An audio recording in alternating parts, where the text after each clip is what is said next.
Bonjour Pia, tu es la fondatrice de Bien-être au-delà des frontières pour les femmes. Alors, ma première question, c'est pourquoi ce titre? Alors, bien-être au-delà des frontières. Alors, on va prendre les deux mots l'un après l'autre. Donc, le bien-être, ben, ça fait partie un petit peu de mon travail, on va dire, hein, en tant que thérapeute. Donc, les gens qui viennent me voir, c'est en général quand il y a quelque chose qui coince un petit peu, qui est difficile, voire douloureux. Donc, on va essayer de leur apporter le maximum de bien-être ou de mieux-être. Voilà. Le deuxième terme, au-delà, enfin il y en a encore deux, au-delà des frontières. Alors au-delà, c'est vrai que pour moi, le fait d'aller au-delà, c'est la prise en compte des frontières. Parce qu'il y a il y a d'autres associations qui s'appellent Sans frontières, par exemple. C'est un terme que je n'ai pas choisi volontairement parce que sans frontières, c'est partir du principe qu'il n'y a pas de frontières, et ça, je pense, c'est pas la réalité. Les frontières, elles existent, et en termes de travail thérapeutique, à partir du moment où on reconnaît une problématique, on peut la regarder en face et on peut à ce moment-là en faire quelque chose. Donc, Hmm. le terme au-delà a été choisi pour cette raison. Et frontières, pourquoi frontières comme je dis souvent, c'est toutes les frontières qu'on peut avoir, qu'elles soient géographiques, culturelles, mentales, physiologiques, tout ce qu'on peut imaginer. En fait, c'est une notion des croyances qu'on met en place en fonction de son environnement et en fonction de la position qu'on se donne dans nos environnements.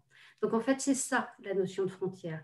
C'est un petit peu les croyances et les croyances limitantes, d'où ce type de bien-être au-delà des frontières. Ok. Et les femmes, pourquoi les femmes? Les femmes.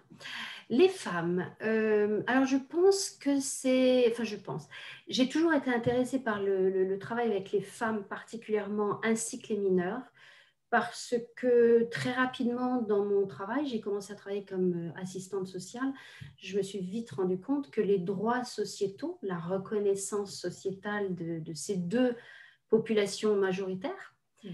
euh, sont moins développés, que ce soit des droits civils, que ce soit des droits médicaux, plein de droits différents, des droits du travail, moins développés que ceux des hommes. Donc c'est quelque chose, moi j'ai une notion de justice qui est assez aiguë, donc quand il y a une notion d'injustice, ça me dérange et je pense que ça vient de là. Et également parce que mon tout premier stage en tant qu'assistante sociale quand j'étais étudiante, je l'ai choisi auprès d'adolescentes victimes d'inceste. Donc Mhm. on avait là effectivement l'enfance et on avait là toute la problématique autour de cette violence faite aux femmes et faite aux enfants. D'accord, ok.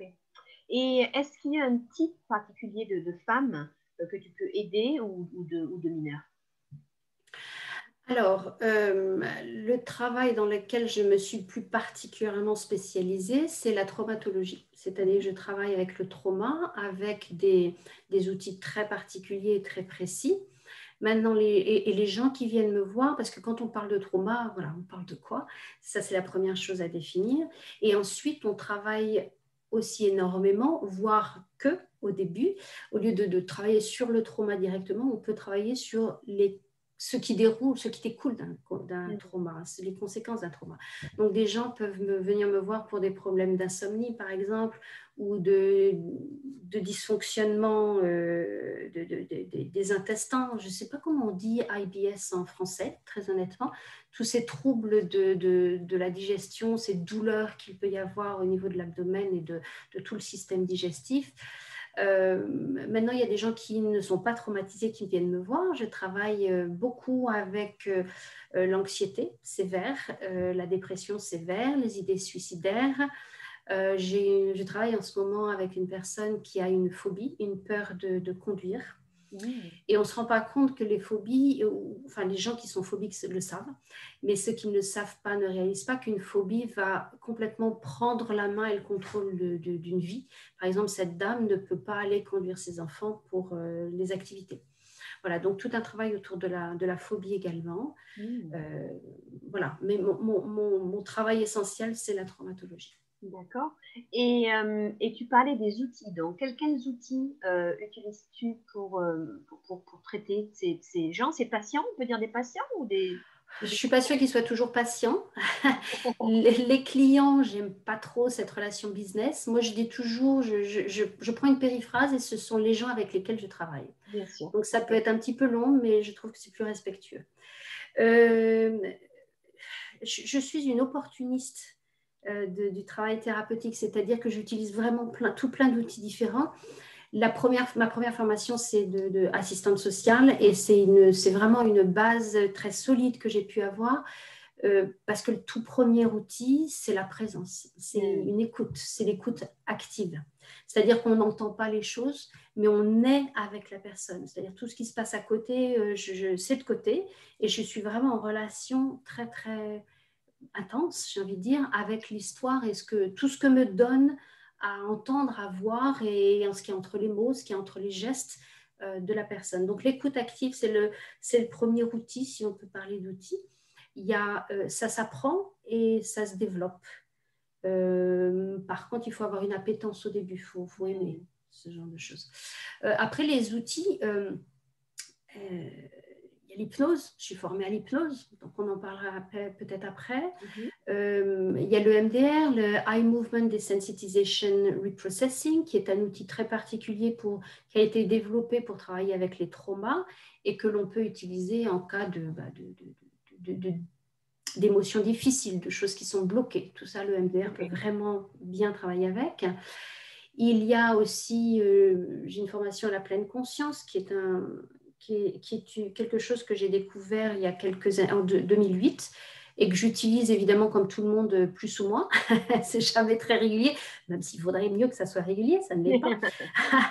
Il y a aussi la programmation neurolinguistique, qui est vraiment là un outil qui permet de décrypter le message qui est donné à l'autre et qui nous permet de se mettre en phase avec la personne et d'utiliser des outils très très particuliers qui, en fonction du fonctionnement, avec le fonctionnement du cerveau de la personne et la façon dont elle délivre ses pensées, ses idées et ses comportements. L'EFT, qui est une cousine de l'acupuncture, c'est l'acupuncture avec du tapping, mais le EFT, c'est pas purement de l'acupuncture non plus, voilà, c'est ça. Une autre approche que j'aime beaucoup, qui est le travail avec les états du moi, qui est un travail que l'on fait avec les sous-personnalités de chacun, non pas en termes de psychiatrie, on n'est pas dans la psychose du tout, c'est le concept qu'on développe certaines facettes de notre personnalité en fonction d'un moment de notre vie, parce qu'on a eu besoin.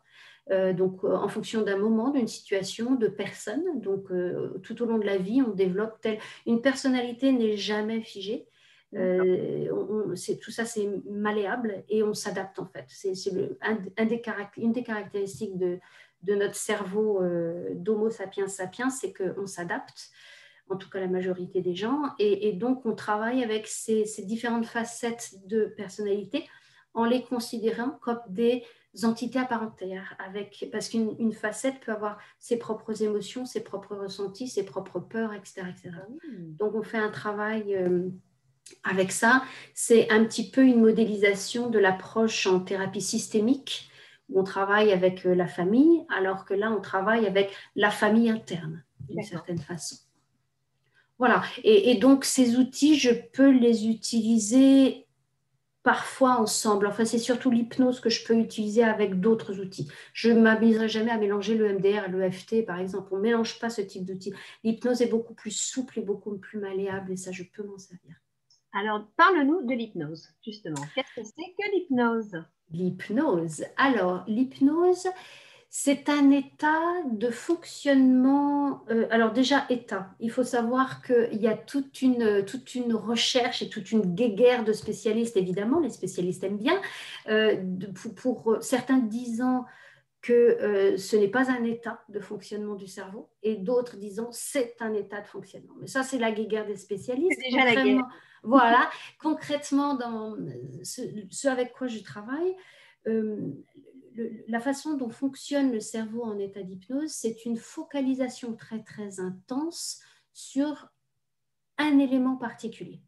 L'élément, ça peut être, par exemple, je peux dire à quelqu'un, on va se focaliser, vous regardez un point sur votre main, vous allez vous focaliser dessus. Et à ce moment-là, moi, je fais tout un travail là-dessus pour que la personne ait vraiment cette focalisation sur ce point-là. Ça peut être une focalisation sur une émotion. Ça peut être une focalisation sur une mémoire. Ça peut être une focalisation sur ce qu'on veut.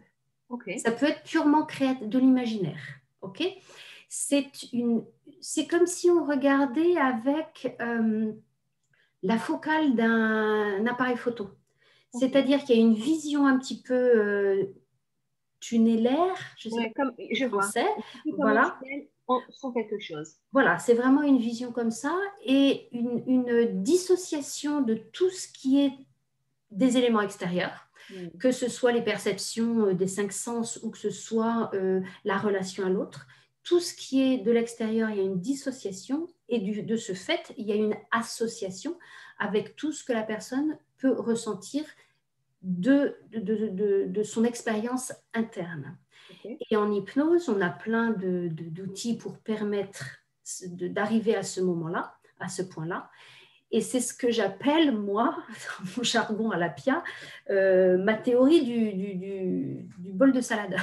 Parce que c'est-à-dire que quand on a créé cette façon qu'a le cerveau de fonctionner, on peut utiliser tout ce qu'on veut.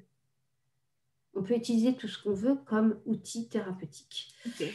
Et l'état d'hypnose, j'utilise ça, c'est un peu un état de conscience modifié, mais oui et non, parce que ça ne veut pas dire que l'autre, il n'est pas modifié quand on n'est pas dans cet état-là, mais c'est vraiment cette vision focalisée, c'est ça qu'il faut retenir. C'est un état naturel, on s'y met tous plusieurs fois par jour, on s'y met et on repart, et on s'y met et on repart, simplement parce que sinon le cerveau, il ne peut pas tout prendre, il exploserait, il n'a pas les moyens. Est-ce que c'est cette expérience où tu conduis quelque part et puis, tu es arrivé, mais tu ne sais pas trop, entre le moment où tu pensais à ça et tu es arrivé, il s'est passé un délai où tu n'étais pas tout à fait là, mais ça arrive à tout le monde. Exactement, c'est ça. Ça peut arriver quand tu es au cinéma, on voit bien quand tu es au cinéma, tu peux à la limite avoir ton voisin qui éternue, tu ne l'entends pas. Donc voilà, c'est une dissociation du monde extérieur et vraiment une appropriation de plus en plus intense, ce qu'on a grandi en thérapie hypnotique, de tout ce que la personne peut ressentir à l'intérieur. D'accord ? Et alors, il y a souvent des gens qui disent, oui, mais est-ce qu'il y a une manipulation? Est-ce que l'hypnothérapeute est un peu un sorcier ou une sorcière? Bon, je sais que j'ai les cheveux roux, mais ça ne fait pas de moi une sorcière forcément. Non, on n'a pas de don. Je n'ai pas plus de dons que n'importe qui. Tout le monde est capable de faire ça. C'est un apprentissage que l'on fait petit à petit, tout simplement. Et après, des fois ça marche plutôt bien, des fois ça marche plutôt moins bien. Il y a des états d'hypnose qui sont, c'est pas de la relaxation l'hypnose, ça n'a rien à voir, mais quelqu'un peut entrer en état de relaxation aussi. En fait, ce que la personne va développer, on va s'en rendre compte dans la salle, dans la pièce de thérapie, tout simplement. Ok, super. Et ça se passe comment les gens, tu vois, parce qu'on imagine toujours, tu vois, on a tous une expérience à la fête foraine où quelqu'un a été allongé et tu vois... qu'on fait le canard sur la scène. On mange des oignons, enfin, moi j'ai ce souvenir d'une pauvre dame qui en faisait manger des oignons, c'était terrible. Ouais, la pauvre. C'est très sain pour la santé. Tu peux nous donner une idée de comment vraiment, de façon pratique, ou est-ce que ça diffère d'une personne à l'autre? Comment tu trouves cet état de focalisation? Comment ça se passe? Alors, il y a plusieurs questions dans ta question. La première, est-ce qu'on peut faire le canard à quelqu'un? C'est-à-dire, est-ce qu'il y a un pouvoir de manipulation, grosso modo, c'est ça dont on parle. L'hypnose de scène, de show, de spectacle, n'est pas l'hypnose thérapeutique. Okay. C'est-à-dire que quelqu'un, quand tu vas voir un hypnotiseur, on appelle ça un hypnotiseur sur une scène, tu y vas avec déjà une certaine idée dans ton cerveau. Voilà, il y en a qui feront le canard, il y en a qui mangeront des oignons, et peut-être que ça sera moi. Voilà. Donc déjà, le cadre de pensée est complètement différent. Et il y a déjà une certaine acceptation, parce qu'on travaille beaucoup je développerai ça après, mais il y a un travail de confiance qui se met en place. Sans confiance, on ne fait pas de travail thérapeutique, ça ne marche pas. Et là, quand tu vas voir un spectacle, eh ben, tu t'attends à ce qu'il y ait un spectacle. Donc déjà, le cadre de la pensée n'est pas le même et il y a acceptation. Après, l'hypnotiseur, il va amener des outils, il va faire des exercices très particuliers pour voir si telle ou telle personne va réagir. Parce qu'il y a des gens qui sont plus suggestibles que d'autres. Ok. Donc lui, il fera ses petits exercices et il va dire, oh tiens, celle-là, elle réagit bien, celui-là aussi. Et il va choisir les gens. D'accord. Donc déjà, il saura que les gens qui vont monter sur scène, ce seront des gens qui seront prêts à. Ok. Ils vont accepter le pouvoir qui n'existe pas, hein, mais le pouvoir qu'ils imaginent que l'hypnotiseur aura sur eux. Donc, on arrive avec des gens qui font le canard ou qui bouffent des oignons. Ok. Voilà. Tu avais... L'autre question, c'était quoi? Oui, concrètement, pour toi, comment ça se passe avec les personnes avec qui tu travailles pour pouvoir entrer dans cet état d'esprit où elles se concentrent sur une chose très très précise, elles se focalisent. Comment tu les amènes à faire ça, toi?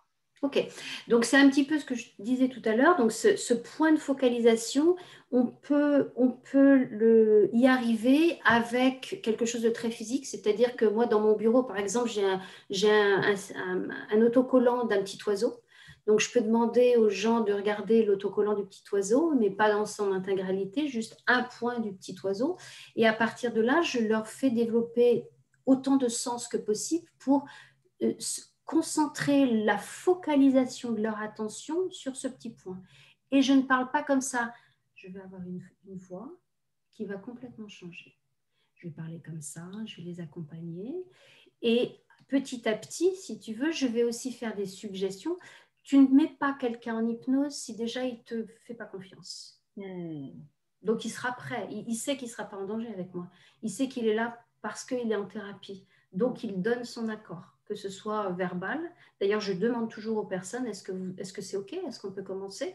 Oui. Et le simple fait que je pose cette question et que j'ai cette réponse, c'est déjà le premier pas pour rentrer dans cet état de focalisation plus importante. Moi, je ne fais rien, hein. Moi, je demande l'autorisation et après, enfin, je ne fais rien. J'utilise des Tu outils. guides. Je guide, mais je ne crée rien. C'est pas moi qui crée, hein, c'est la personne qui est d'accord pour y aller.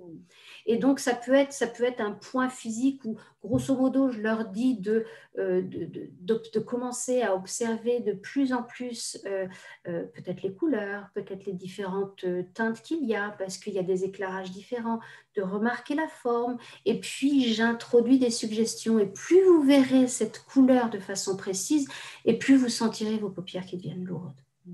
Lourdes. Okay. Sentez comme ces paupières deviennent lourdes. Tu vois, et ça peut être de la même façon, sentez comme votre bras devient léger, et je les fais imaginer qu'il y a un ballon d'hélium qui est accroché à leur poignet, et le poignet des gens, comme ça. Ah ouais, ouais, super. Et ça, c'est le cerveau. Tu parlais évidemment de la conscience, de la confiance qui doit être établie pour que ça fonctionne. Donc, est-ce que ça suppose que tu as au début un entretien avec eux, plus ou moins long, où tu expliques, oui, eux, ils t'amènent ce dont ils ont besoin ou ce dont ils souffrent, enfin, ils t'expliquent tout ça, et tu établis cette relation de confiance, j'imagine, à ce moment-là. Oui, alors moi, je ne commence pas de thérapie avant d'avoir eu un entretien avec la personne qui est gratuit, il ne paye pas. Parce que faut être clair autant pour eux que pour moi, on ne va pas commencer un travail thérapeutique si on ne sait pas où on va et pourquoi on y va et si on peut y aller. Donc, il y a un premier entretien systématique où la personne m'explique ce qu'elle a envie d'aborder. Et moi, ça me permet d'évaluer est-ce que je suis apte à, parce que j'ai aussi des limites je suis hypnothérapeute, je ne suis pas médecin, je ne suis pas psychologue, je suis hypnothérapeute. Donc, j'ai des limites de ce que je peux travailler et de ce que je ne peux pas travailler. Donc, je fais une première évaluation, je réponds à toutes les questions et c'est là que commence ce travail de confiance. Et je réponds, si l'entretien doit durer 1 heure, il durera 1 heure. Ok. Parce que d'abord, la confiance, on a des travaux de recherche qui disent que s'il y a un rapport de confiance avec la personne, c'est ça le paramètre le plus important qui aboutit à un résultat positif de la thérapie. Presque, c'est quasiment quel que soit l'outil thérapeutique qu'on utilise. Donc, vraiment, la confiance est essentielle. Donc, moi, je m'assure d'avoir une thérapie plus facile. et la personne, elle est en sécurité.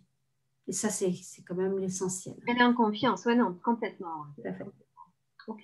Et en plus, j'imagine que qu'il y a des garde-fous et qu'il y a des choses qui te chapeautent, des organisations et des organismes à qui tu dois rendre des comptes, etc. Comment ça se passe au niveau des assurances, des plein de choses comme ça? Ok, alors l'hypnothérapie, autant en France qu'en Angleterre où on habite, ce n'est pas une profession qui est régulée, malheureusement, je rajouterais. C'est-à-dire que si je fais moi je peux poser ma plaque de formateur et je peux en un week-end faire une formation et dire, ben voilà, vous m'avez payé tout plein d'argent, vous êtes hypnothérapeute. Ça n'existe pas à ce point-là, je grossis le trait, c'est pas à ce point-là.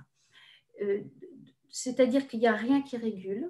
Il y a des corporations professionnelles, mais c'est elles qui s'appellent corporations professionnelles. Personne n'est là pour vérifier le sérieux de ces corporations professionnelles.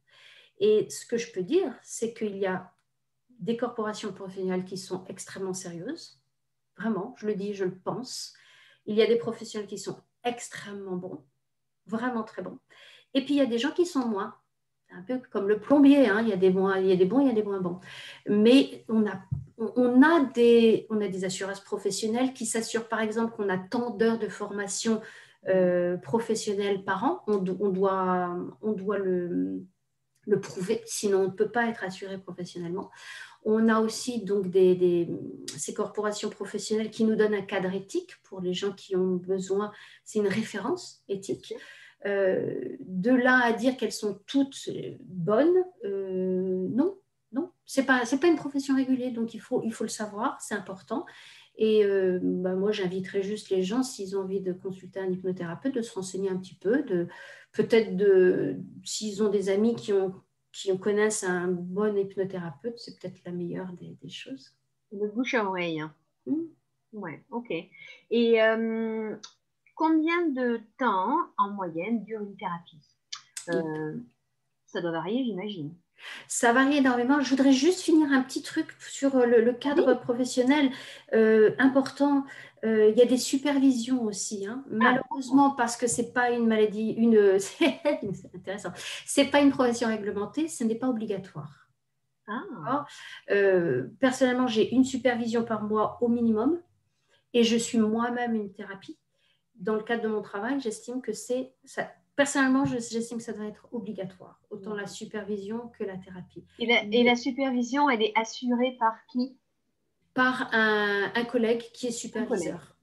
Voilà. Okay, qui a fait une formation de supervision. Ah, d'accord, ok.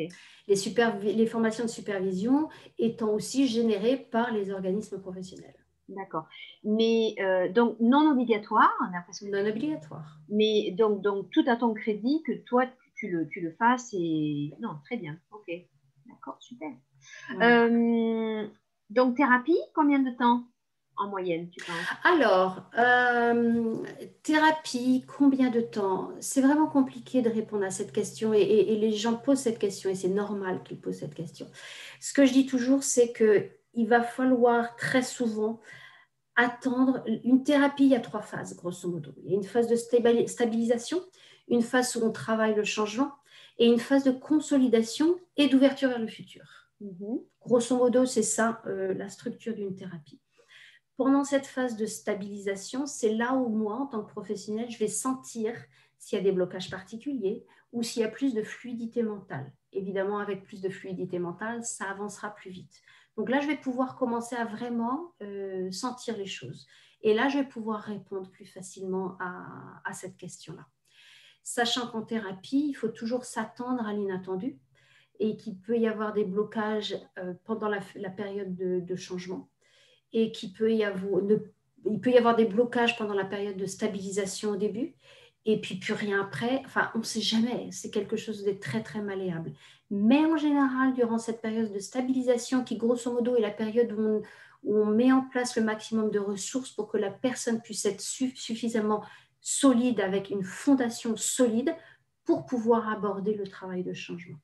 Ok. Et est-ce que ça marche toujours? Non, ça ne marche pas toujours. Une thérapie, il faudra me donner le nom d'une thérapie qui marche toujours. On travaille avec l'humain. Donc, il faut d'abord savoir ce que ça veut dire que ça ne marche pas. Quand on travaille en hypnothérapie, on définit un objectif thérapeutique. Donc ça nous permet de savoir quand est-ce qu'on arrive à cet objectif et quand est-ce qu'on est arrivé à cet objectif. Donc ça peut être une définition de succès de la thérapie, d'accord? Après, il y a l'objectif défini qui peut changer avec le temps aussi, hein. Donc, on est ferme dans le cadre et souple dans l'évolution de la thérapie. Quand ça ne fonctionne pas, c'est soit le thérapeute n'est pas... moi, je dis que le thérapeute, c'est lui qui est responsable. Et c'est à lui de s'adapter, c'est à lui de chercher des ressources, c'est à lui de se former davantage s'il y a besoin, il y a les supervisions, etc. C'est à lui de se mettre au service de la personne avec laquelle il travaille. Maintenant, il y a aussi des gens qui ont vraiment envie de travailler, mais il y a des peurs, il y a des freins, il y a des blocages qui se mettent en place. En tant que thérapeute, c'est notre job de trouver un moyen de travailler avec, mais il y a des gens qui n'ont pas envie, consciemment ou pas consciemment, et ça se respecte. Et ce n'est pas forcément un échec d'ailleurs. Ok. Il y a toujours une avancée, même si elle est minimale. Je pense. Ne serait-ce que d'avoir permis à la personne de réfléchir. Il y a des gens avec qui j'ai connu ça et qui, au bout de 6 mois, sont venus en me disant finalement, je crois qu'il y a encore du boulot à faire. Ok. Bon. Ok. Non, c'est bien, c'est une réponse franche et qui permet de bien comprendre comment ces choses-là fonctionnent parce qu'on n'a pas. C'est difficile, on n'a pas. C'est pas quelque chose qui est très très concret. C'est pas faire un pansement sur une jambe qui est blessée. C'est quelque chose de différent, clairement. Ouais. J'ai vu que tu travaillais donc pendant le lockdown aussi à distance. Oui. Et tu peux nous dire comment ça se passe? Est-ce que ça fonctionne bien également? Oui. Alors, oui, ça fonctionne vraiment bien et ça fonctionne même mieux avec certaines personnes. Alors, par contre, il y a des garde-fous à mettre en place au niveau de l'approche thérapeutique et au niveau purement technique.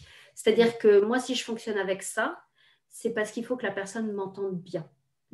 Et je vérifie toujours que la personne m'entende très bien si, par exemple, on fait de l'hypnose ou de l'EMDR, qui est aussi un certain état hypnotique, d'ailleurs. Et des fois, je demande aux gens d'avoir un micro comme ça, parce que si je suis... comme ça, c'est pas possible. Il faut absolument que j'entende correctement la personne. Lumière aussi. Là, tu vois, j'ai une lumière là. Je sais pas si ça se voit. Je ne sais pas si c'est mieux ou pas, mais... J'en ai une aussi, moi. Voilà. Donc, l'éclairage latéral est important pour ne pas l'avoir en pleine tête et puis pour pas qu'on disparaisse dans de l'ombre. Ça arrive parfois, il faut faire attention à ça. Ça, c'est vraiment les choses techniques. Les garde-fous qui sont aussi techniques, mais qui font vraiment partie de la thérapie, c'est s'assurer que j'ai le numéro de téléphone de la personne, même si elle habite à l'autre bout du monde, parce que je travaille avec d'autres pays. Parce qu'il peut y avoir une disconnexion Internet. Ça peut arriver. Donc, il faut prendre ça en compte. Donc, j'ai le téléphone de la personne. La personne sait que s'il y a une disconnexion, ce n'est pas grave. Il y aura une autre façon Il y aura une autre façon de se reconnecter. Donc, on ne panique pas et en 1 minute, on est de nouveau ensemble et tout va bien. J'ai le numéro de téléphone d'une deuxième personne. Et cette deuxième personne doit être au courant que la personne est en thérapie et que si jamais je n'arrive pas à joindre la personne qui était en thérapie, si Internet se bloque, je dois pouvoir être en contact. Ça, c'est vraiment au cas où il se passe quelque chose d'important. Ce qui ne m'est jamais arrivé, mais moi, j'aime bien que les choses soient préparées, claires et carrées. Donc ça, c'est vraiment quelque chose qui est très important. Ce qui peut arriver aussi, c'est on appelle des abréactions. J'aime pas trop le préfixe, c'est juste des réactions. C'est-à-dire que quand on est en thérapie, parfois, on peut se mettre à trembler. C'est une réaction neurologique. Voilà, il y a quelque chose qui se passe, on fait un processing. On peut se mettre à pleurer, J'ai eu une fois une dame qui n'arrivait plus à respirer. Bon, c'est des choses qui arrivent. À ce moment-là, c'est, je dirais, l'expérience du thérapeute qui est là pour rassurer, pour accompagner et pour gérer ces moments-là. Et à partir du moment où il y a la confiance, ça se gère très bien. Donc, il y a vraiment moi, j'ai fait une formation pour le travail à distance parce qu'on ne joue pas, surtout quand on travaille avec des traumatismes, on ne joue pas. Ma période de stabilisation sera plus importante qu'en face à face, par exemple. Ok. C'est très intéressant. C'est intéressant, hein. On a appris à travailler très différemment pendant cette épreuve, mais qui nous a aussi amené beaucoup quelque part. Absolument. Euh, Comment on te contacte, Pia, si on veut te contacter? Quel est le meilleur moyen? Alors, le meilleur moyen de me contacter, ça va être l'adresse email, je pense. Ok. Parce que si je donne mon téléphone, si jamais je change, ça ne va pas être simple. Donc, l'adresse email, c'est le titre de mon travail en anglais, c'est Wellness Beyond Borders. Donc, c'est wbb.pia, P-I-A, @gmail.com. Ok, googlemail.com. Super. Ouais, c'est Gmail, c'est Gmail. C'est pas Google en plein, c'est Ok, d'accord. Gmail. Je crois que les deux fonctionnent normalement. C'est possible, j'en ai aucune idée. Est-ce qu'il y a des choses que tu voudrais rajouter dont on n'a pas parlé ou tu penses qu'on a couvert un petit peu tout ce que tu fais? J'aimerais bien rajouter quand même un point sur l'éthique. Oui. Parce que je suis un peu une obsédée de l'éthique, c'est très important. Et il y a des choses que je peux faire et des choses que je ne peux pas faire. C'est-à-dire quand quelqu'un vient et me dit j'ai mal à la tête, l'hypnose est vraiment reconnue officiellement pour travailler avec la douleur. J'ai mal à la tête, est-ce que vous pouvez en hypnose faire que j'ai pas mal à la tête? Ben oui, bien sûr, ça marche bien. Mais par contre, vous allez voir votre médecin d'abord. Bien sûr. Okay, parce que moi, je ne suis pas médecin, je ne sais pas ce qu'il peut y avoir potentiellement derrière. Voilà. Donc, il y a des choses très précises où moi, je ne travaille pas si la personne, je me donne le droit de dire non aux gens quand ils me disent je voudrais travailler ça, c'est important pour moi, etc. C'est oui ou c'est non. Et si c'est non, c'est non. Et je sais pourquoi. Donc, il y a cette notion médicale. Moi, je ne suis pas médecin. J'essaye au maximum de travailler avec les médecins. J'espère qu'un jour, ça sera plus simple. Mais voilà. Il y a aussi, je ne suis pas psychologue et je commence à avoir un peu de bouteille quand même et de sentir les choses. Et quand je sens que c'est des choses dont je n'aurais pas les outils et qu'il y a par exemple une psychose potentielle derrière, là je renvoie la personne, j'accompagne la personne et ça peut prendre quelques séances, j'accompagne la personne pour qu'elle aille consulter quelqu'un d'autre. Ok. Ça, c'est vraiment très important. Ouais, non, complètement. Écoute, je suis ravie d'avoir découvert ce que recouvre ton activité de thérapeute parce que même si on se connaît bien, on ne se connaît pas dans un cadre professionnel. Donc, merci beaucoup, Pia. Avec grand plaisir. Je suis en train de voir, voilà, je cherchais le stop de l'enregistrement, tout simplement. Un grand merci à toi et j'espère que ça a été utile pour l'explication de ce travail. Ah oui, c'était fantastique. Merci. Merci.